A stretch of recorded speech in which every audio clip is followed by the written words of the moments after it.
Actually कबुतरामुळे होणारे हे respiratory mainly दोन प्रकारचे पल्मोनरी आजार होतात. त्याच्यामध्ये एक आहे तो कबुतरांच्या पंखामुळे होणारा हा ॲलर्जिक आजार किंवा त्याला आपण एअरवे डिसीज म्हणतो किंवा त्यालाच आपण ब्रॉन्कियल अस्थमासारखे आजार, दम्यासारखे आजार असे असतात.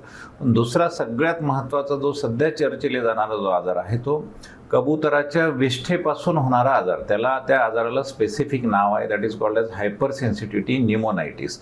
तर याच्यामध्ये कबुतराची विष्ठा जेव्हा पडते एका ठिकाणी तेव्हा ती ड्राय होते किंवा सुकल्यानंतर त्याच्यामधनं जे ॲलर्जन सोडतात किंवा त्याच्यामधनं जे अँटीजन सोडतात ते आपण इनहेल करतो.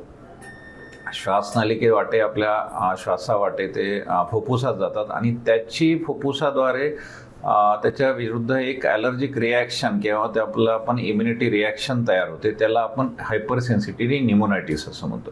म्हणजे हे जे काही ॲलर्जन जातात श्वासनलिकेद्वारे फुफ्फुसामध्ये त्याच्या विरुद्ध बॉडी किंवा आपलं शरीर किंवा फुफ्फुस हे काही द्रव्य तयार करते आणि त्याच्यामुळे एक रिॲक्शन तयार होते, त्याला आपण हायपर सेन्सिटिव्हिटी न्यूमोनायटिस असं म्हणतो.